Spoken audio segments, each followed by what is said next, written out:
Hello, thank you so much for being part of your discipleship group.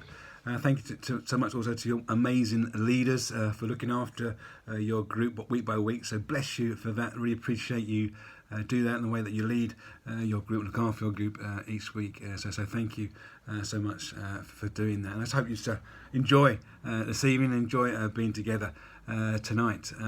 So on Sunday, I just spoke about the joy that we have in Jesus, the joy of our salvation. And because in some of the conversations that I've been having with some of you over this last year or so is, they haven't actually said it, but I just sense that some of the joy had been lost in some of you, perhaps had been damaged a wee bit. And when I hear that, and I've just been praying about that and thinking about that, and I just felt that God just reminded me of His joy and what that involves. And in Psalm 16 and verse 11, it talks about the joy that Jesus gives is this heavenly, it's this divine, it creates this divine and heavenly atmosphere when we're filled with the joy of God. And in the Gospel of John, Jesus says that I give you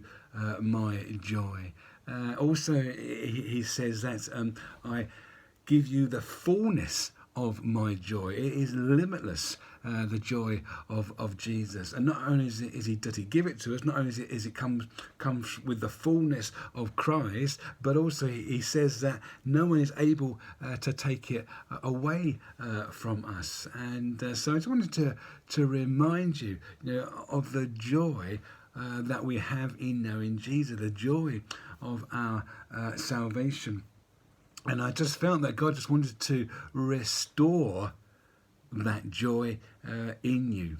And we read in the book of Joel about how the locusts, ate the land, and the farmers just felt that their lives were ruined. And but God not only restored the land back to its original condition, but He also restored and gave back what the farmers lost. And I just sense for some of you this evening that you need to know that over this last year or so, whatever you have lost, during this pandemic, whatever the locust has eaten, Jesus wants to restore it. He wants to restore whatever you have lost, restore whatever the locust has eaten, so you are filled with the joy of your salvation. There's an increase of that joy, in your lives as you allow Jesus to restore that and for you. We talked about the story of David in that psalm, and Psalm 51, where he shouts out to God, restore your salvation in me, restore the joy of my salvation in me. And the thing was that David hadn't lost his salvation, he had just lost his joy of his salvation, and that was because of his sin. We all know the story, the murder that he committed, the adultery that he committed.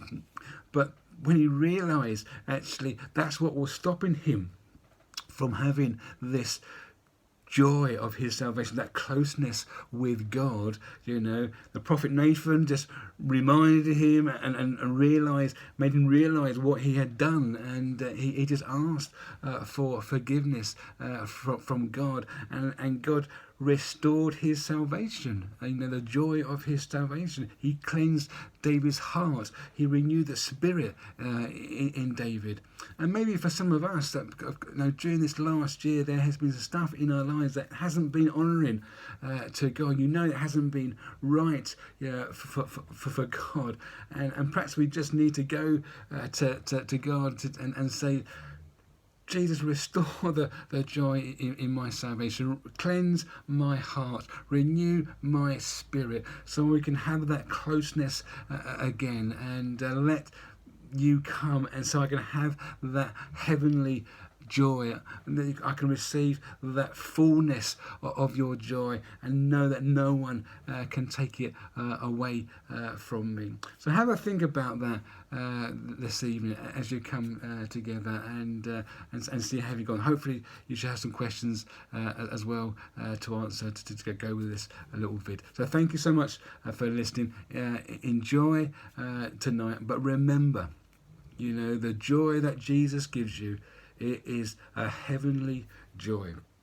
It comes as a gift to you, and the best thing about, a gift from Jesus, that's it's only complete when we, the receiver, take it and receive it. You have the fullness of Christ, the fullness of his joy in you, and no one can take that away from you. Amen. Bless you. Enjoy your evening, and we'll see you soon. Bye bye now.